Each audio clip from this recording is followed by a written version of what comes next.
بسم الله الرحمن الرحيم الحمد لله حمد الشاكرين والصلاة والسلام على أشرف الأنبياء والمرسلين نبينا وحبيبنا وقدوتنا محمد بن عبد الله وعلى آله وصحبه ومن سار على نهجه واهتدى بهداه إلى يوم الدين أما بعد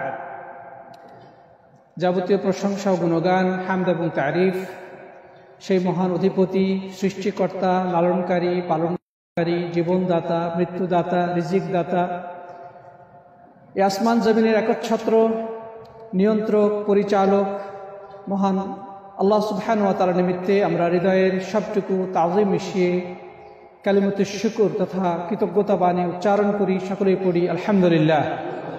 অতঃপর সালাত সালাম এবং অবারিত শান্তির ধারা বর্ষিত হোক প্রাণপ্রিয় নবী, সর্বশেষ এবং সর্বশ্রেষ্ঠ রাসূল আল্লাহ সুবহানাহু ওয়া তাআলা যাকে মানব জাতির মহান আদর্শ, শিক্ষক এবং মহান নেতা হিসেবে দুনিয়ার বুকে প্রেরণ করেছিলেন।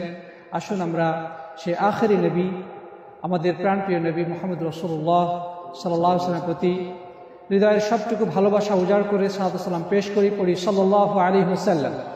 প্রিয় উপস্থিতির সাথে বন্ধুগণ, আজকে আমাদের যে আলোচ্য বিষয় সেটি হচ্ছে আত্মীয়তার সম্পর্ক ছেদ করার ভয়াবহতা। আমরা 100 কাবিরা গুনাহ সম্পর্কে ধারাবাহিকভাবে আলোচনা পেশ করছিলাম।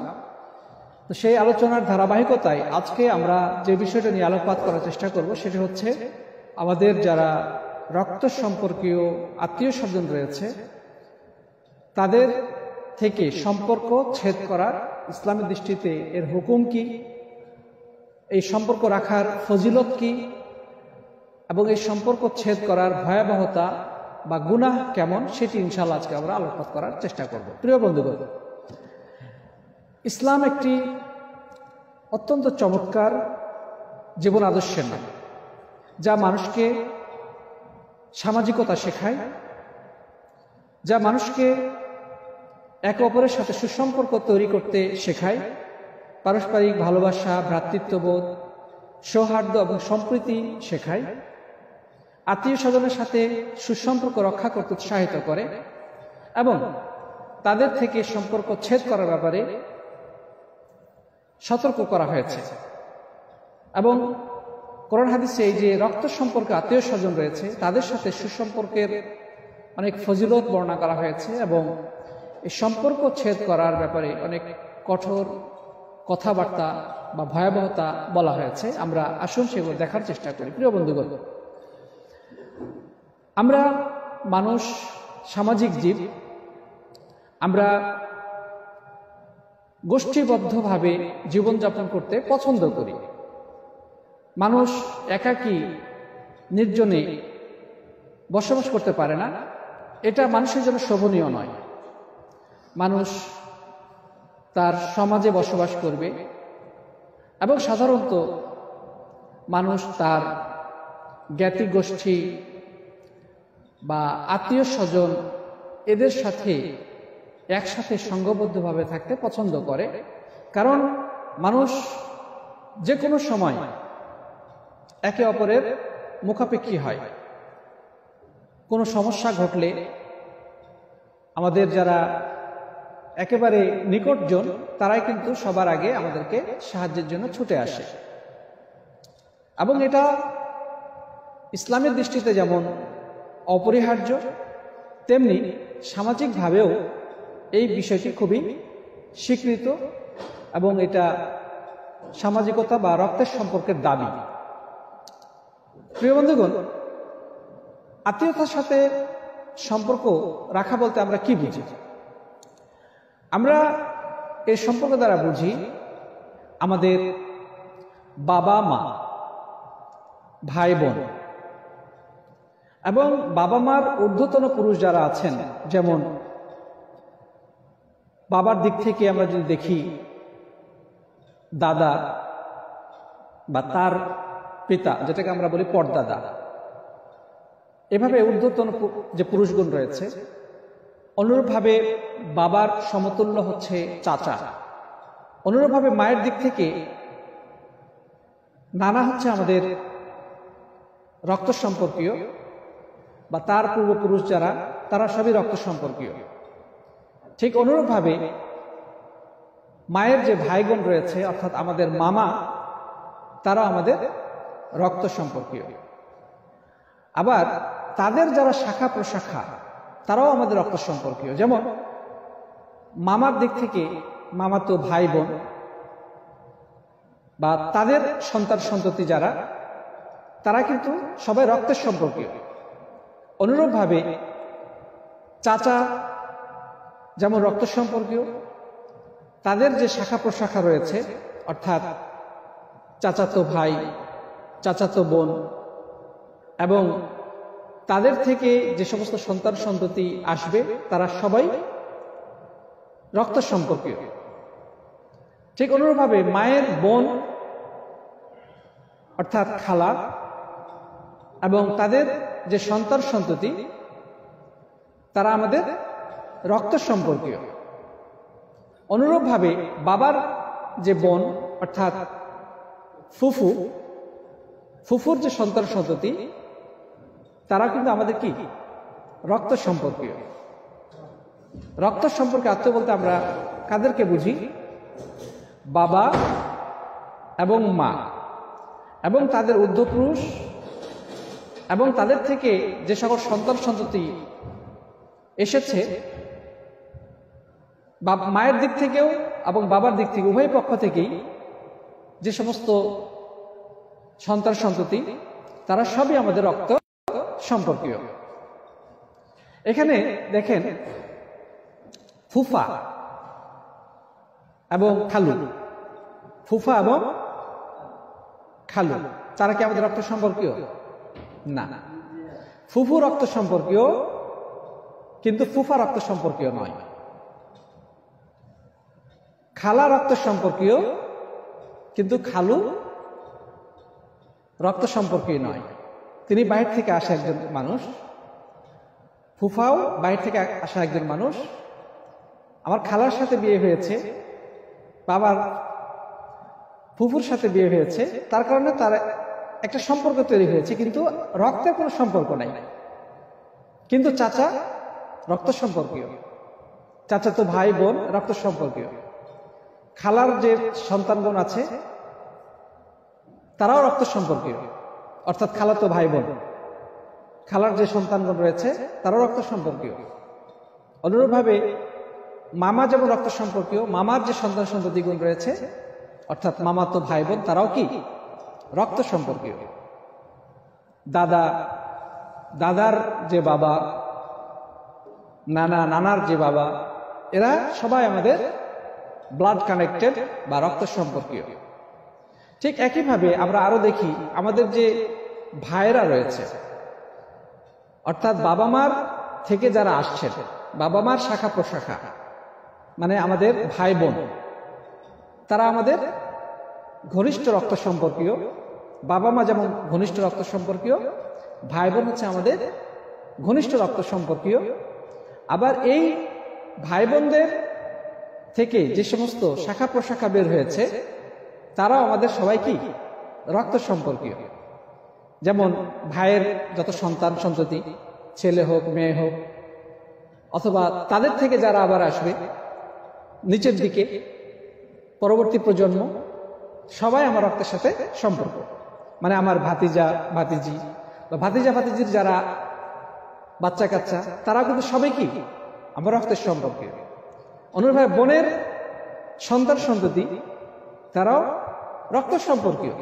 অনুরূপভাবে তাদের থেকে যে সমস্ত শাখা প্রশাখা বের হয়েছে অর্থাৎ তাদের সন্তান সন্ততি তারাও আমাদের রক্ত সম্পর্কীয়।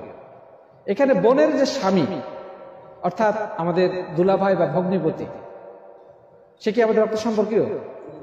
না, রক্ত সম্পর্কীয় না। উনি বাইরে থেকে আসা একজন মানুষ, যে আমার বোনের সাথে বিয়ে হওয়ার কারণে একটা সম্পর্ক তৈরি হয়েছে, কিন্তু তিনি কিন্তু আমার রক্তের সাথে তার কোনো সম্পর্ক নেই। কথাগুলোকে বোঝা যাচ্ছে প্রিয় ভাইয়েরা আমার? অনুরূপভাবে আমার ভাইয়ের যে স্ত্রী অর্থাৎ আমাদের যাদেরকে আমরা ভাবি বলি, তো ভাইয়ের স্ত্রী তারা কি আমাদের রক্ত সম্পর্কীয়? না, ভাইয়ের স্ত্রী রক্ত সম্পর্কীয় নয়। উনি বাইরে থেকে আসা একজন মেয়ে, আমার ভাইয়ের সাথে বিয়ে হওয়ার কারণে একটা সম্পর্ক তৈরি হয়েছে, কিন্তু রক্তের সম্পর্কীয় না। তো আশা করি বিষয়গুলো আমরা মোটামুটি বুঝতে পেরেছি যে এখানে রক্ত সম্পর্কীয় আত্মীয় স্বজন বলতে কাদেরকে বোঝানো হচ্ছে। আচ্ছা, যদি বৈবাহিক সূত্রে যে সম্পর্কগুলো তৈরি হয়েছে, যেমন আমাদের স্ত্রীর বাবা মা অর্থাৎ আমাদের শ্বশুর শাশুড়ি, তারা কি আমাদের রক্ত সম্পর্কীয়? না। তো শ্বশুর শাশুড়ি যেহেতু রক্ত সম্পর্ক না হয়ে থাকে, তাহলে তাদের জ্ঞাতি গোষ্ঠী তারা কি রক্ত সম্পর্কীয় হবে? যেমন আমার স্ত্রীর ভাই বোন অথবা আমার স্ত্রীর যে অন্যান্য আত্মীয় যারা রয়েছেন, তারা আমাদের আত্মীয় ঠিক আছে, কিন্তু রক্ত সম্পর্কীয় না। মানে তাদের সাথে আমাদের রক্তের কোনো সম্পর্ক নাই। কথা বোঝা গেছে কিনা প্রিয় বন্ধুগণ? তাহলে আমরা বুঝতে পারলাম যে রক্ত সম্পর্ক আত্মীয় বলতে কারা উদ্দেশ্য। এদের সাথে সম্পর্ক রাখা দ্বারা কি বোঝায়? এদের সাথে সুসম্পর্ক রাখা দ্বারা কি উদ্দেশ্য? এই উদ্দেশ্য হলো প্রিয় বন্ধুগণ, তাদের থেকে সম্পর্ক ছেদ না করা, অর্থাৎ তাদের সাথে দেখা সাক্ষাৎ করা, খোঁজ খবর নেওয়া, দেখা হলে সালাম বিনিময় করা, তারপরে তারা কোনো বিপদে পড়লে সাহায্য ছুটে যাওয়া, তাদের সাথে হাসি মুখে কথাবার্তা বলা, আর্থিক সংকটে যতদূর সম্ভব তাদেরকে সাহায্য সহযোগিতা করা। তো এগুলো সুসম্পর্কের পরিচয় বহন করে। মানে আপনার সাথে যখন আপনার আত্মীয়দের একটা সুসম্পর্ক থাকবে, তখন কি বোঝায়? আমরা তাদের বাড়িতে যাব, তারা আমাদের বাড়িতে আসবে, দেখা সাক্ষাৎ হলে খোঁজ খবর নেব, সালাম বিনিময় হবে, সমস্যায় পড়লে আমরা সাহায্যের জন্য ছুটে যাব। মোট কথা, সুসম্পর্ক বলতে যা বোঝায় সবই এর অন্তর্ভুক্ত। তো প্রিয় বন্ধুগণ, ইসলামে এই আত্মীয়তার সাথে সুসম্পর্ক রাখার অনেক মর্যাদার কথা বলা হয়েছে। এটা খুবই গুরুত্বপূর্ণ এবং তাদের সাথে সম্পর্ক ছেদ করার ব্যাপারে অনেক কঠোর হুমকি এসেছে। দেখি কোরআনে কারিমে বা হাদিসে এই ব্যাপারে কি বলা হয়েছে। প্রিয় উপস্থিতির সাথী বন্ধুগণ, আল্লাহ সুবহানাহু ওয়া তাআলা এই যে একটা সুসম্পর্ক তৈরি করেছেন, রক্তের সম্পর্ক, এই সম্পর্কটা অনেক মজবুত, অনেক দৃঢ়। রক্তের সাথে রক্তের সম্পর্ক, ব্লাড কানেকশন, এটা ঠুনকো কোনো সম্পর্ক নয়। হ্যাঁ, বৈবাহিক সূত্রে অথবা শ্বশুর শাশুড়ি বা তাদের আত্মীয়দের সাথে একটা সম্পর্ক তৈরি হয়, কিন্তু অনেক সময় এই সম্পর্কটা স্থায়ী হতে নাও হতে পারে। যার সাথে বিয়ে হয়েছিল কোনো কারণে যদি তালাক হয়ে যায়, তাহলে যখন এই স্ত্রী থেকে বাদ হয়ে গেল, তখন তার সমস্ত সম্পর্ক সবই কিন্তু কেটে গেল। তখন তার আর কাউকে শ্বশুর শাশুড়ি বলতে পারতেছেন না, শালা সম্বন্ধী বা শ্বশুর শাশুড়ির দিক থেকে যে সমস্ত রিলেটিভস, তাদের সাথে কিন্তু আর সুসম্পর্কটা থাকতেছে না। তার মানে বৈবাহিক সূত্রে যে সম্পর্কটা তৈরি হয়েছে, সেটা অতটা সুদৃঢ় নয় যতটা সুদৃঢ় হচ্ছে রক্ত সম্পর্কীয়। বাবা মা, ভাই বোন, ভাতিজা, ভাগ্নি, মামা, চাচা, ফুফু, খালা, এদের মতো দৃঢ় সম্পর্ক কিন্তু স্ত্রীদের দিক থেকে সম্পর্কটা নয়, কারণ তাদের সাথে রক্তের কোনো সম্পর্ক নাই। প্রিয় বন্ধুগণ, কোরআনে কারিমে আল্লাহ সুবহানাহু ওয়া তাআলা বলেছেন যেন আমরা আত্মীয়তার সম্পর্ক ছেদ করার ব্যাপারে আল্লাহকে ভয় করি। আল্লাহ তাআলা বলছেন যে ওয়াত্তাকুল্লাহাল্লাযী তাসাআলুনা বিহি ওয়াল আরহাম, যে তোমরা আল্লাহকে ভয় করো যার ওসিলা দিয়ে তোমরা একে অপরের কাছে কোনো কিছু চাও, এবং তোমরা রক্তের সম্পর্কের ব্যাপারেও তোমরা সতর্ক হও, সাবধান হও। আল্লাহ সুবহানাহু ওয়া তাআলা কোরআন কারীমের মধ্যে আরো বলেছেন, ওয়াল্লাযীনা ইয়াসিলুনা মা আমারাল্লাহু বিহি আন ইউসাল ওয়া ইয়াখশাউনা রাব্বাহুম ওয়া ইয়াখাফুনা সুআল হিসাব।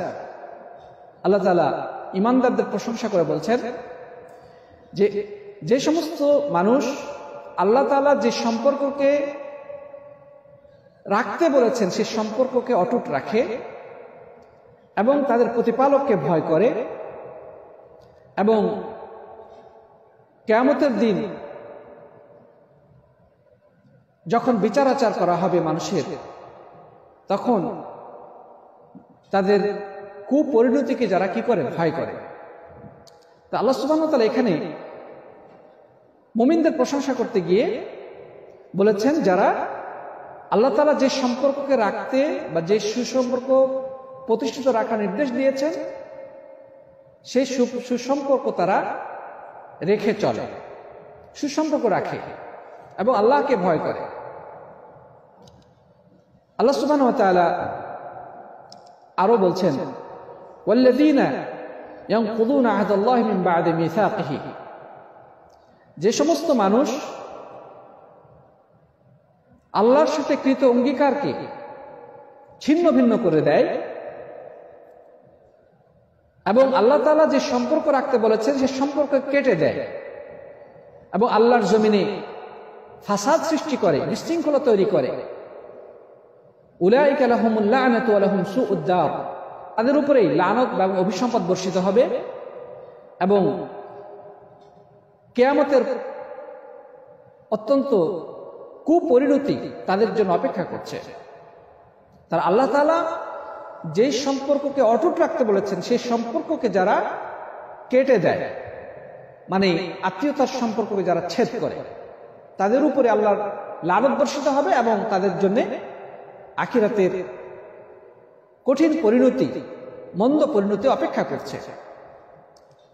আল্লাহ নবী সাল্লাল্লাহু আলাইহি ওয়াসাল্লাম আত্মীয়তার সম্পর্ককে রাখার ব্যাপারে কিভাবে তাগিদ দিচ্ছেন এবং এটা ছিন্ন করার ব্যাপারে কত কঠিনভাবে সতর্ক করছেন, আমরা সেই জিনিসটি দেখি।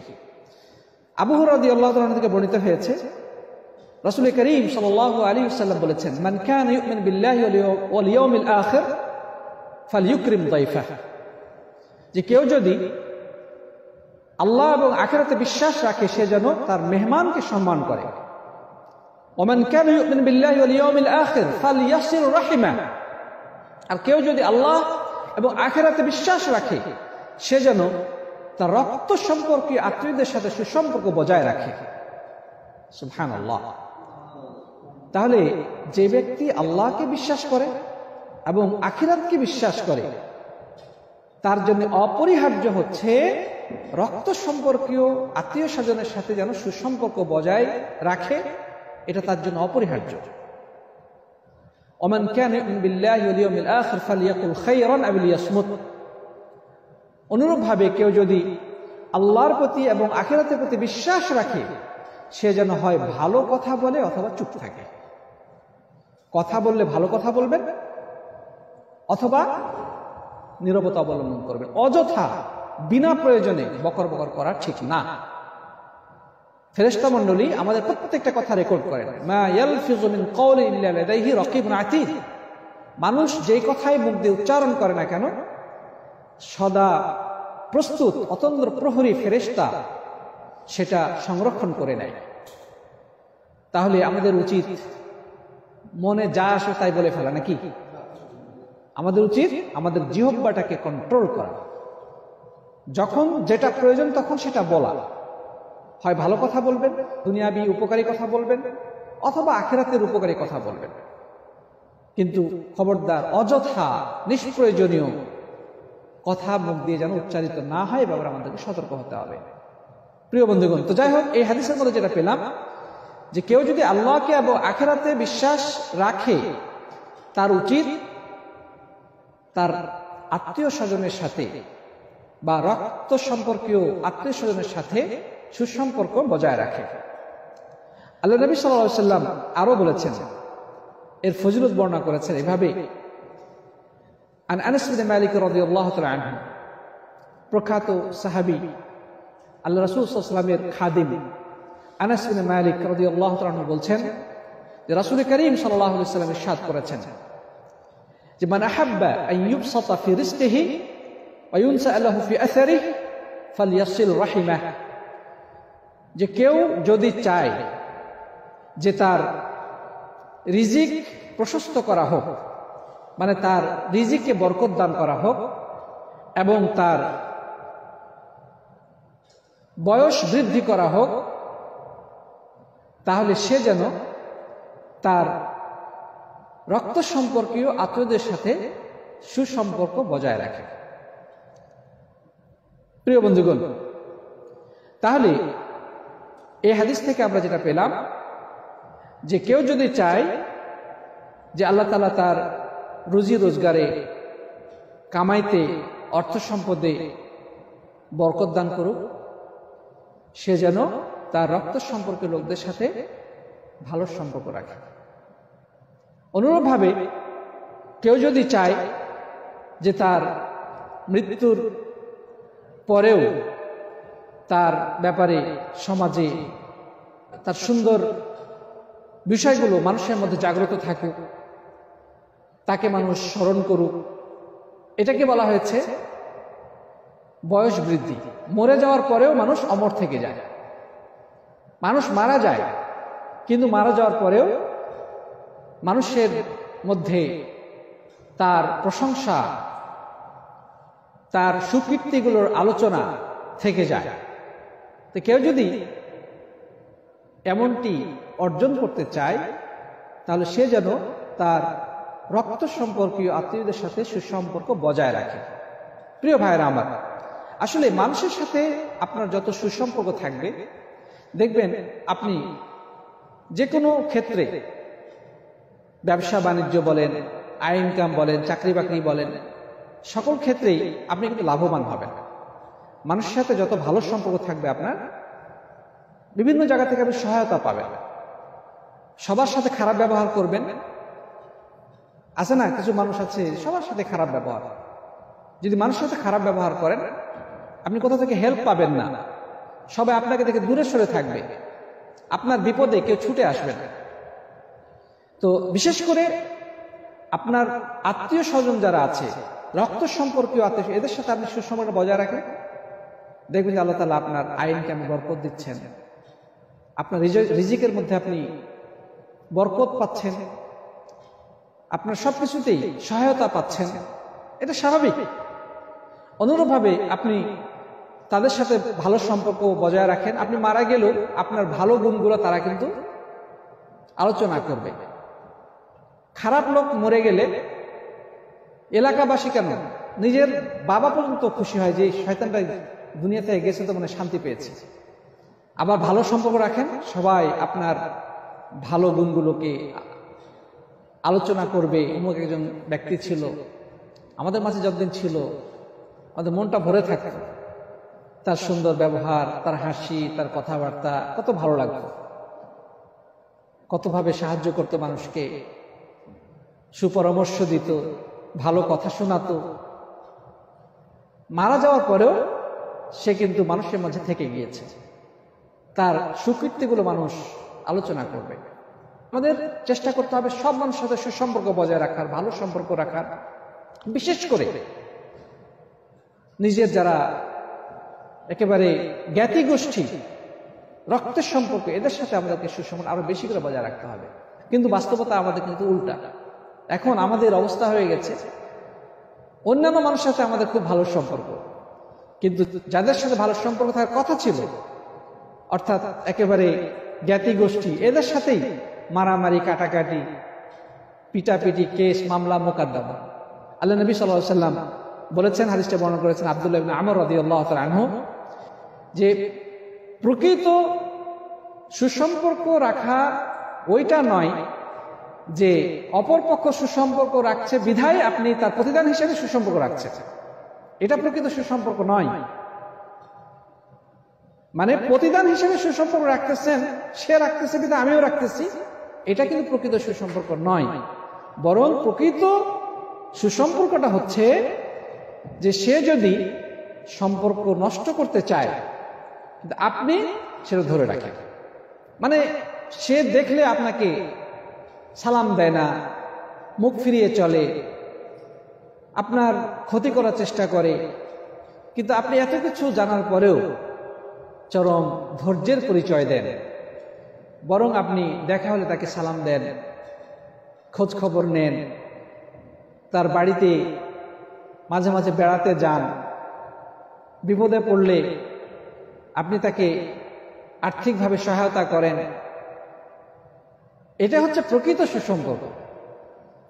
সে রাখতেছে বিধায় আপনি রাখতেছেন, সে রক্ত সম্পর্ক ছিন্ন করলে আপনিও ছিন্ন করলেন, এটা কিন্তু ঠিক না।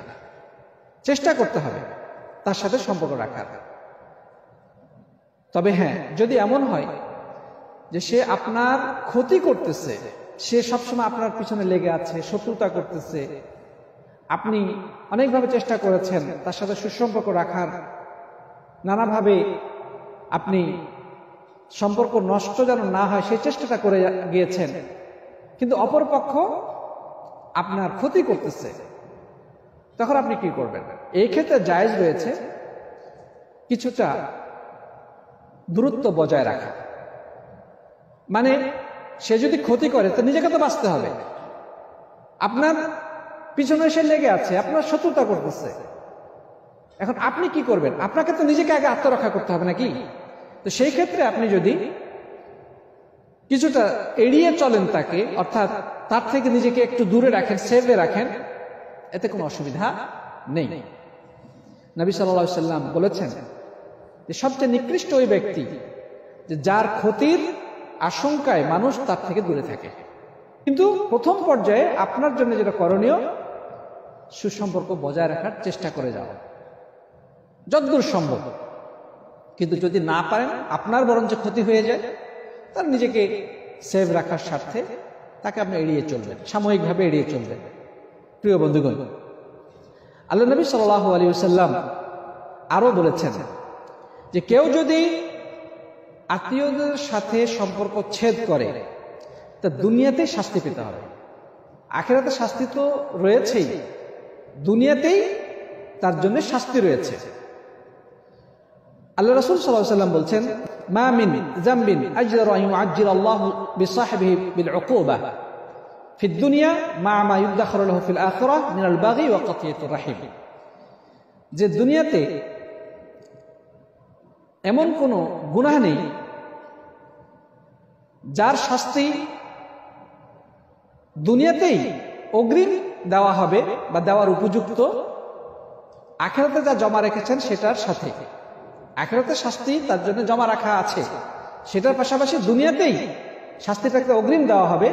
দুইটি গুনাহ রয়েছে এমন, একটা হচ্ছে আত্মীয়দের সাথে সম্পর্ক ছেদ করা, আরেকটি হচ্ছে মুসলিম সরকারের বিরুদ্ধে বিদ্রোহ ঘোষণা করা, মুসলিম রাষ্ট্রের বিরুদ্ধে বিদ্রোহ ঘোষণা করা।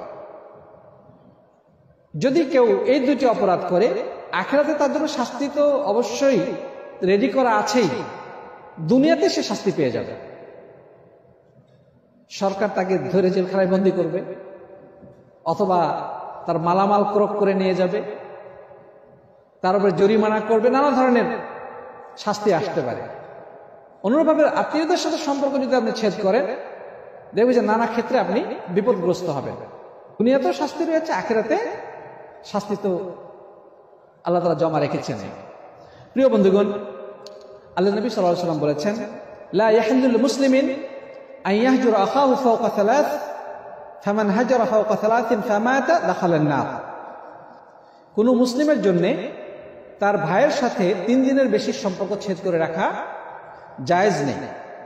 কেউ যদি এমনটি করে, অর্থাৎ 3 দিনের বেশি সম্পর্ক ছেদ করে রেখেছে এবং এই অবস্থায় সে যদি মৃত্যুবরণ করে, তাহলে সে জাহান্নামে যাবে।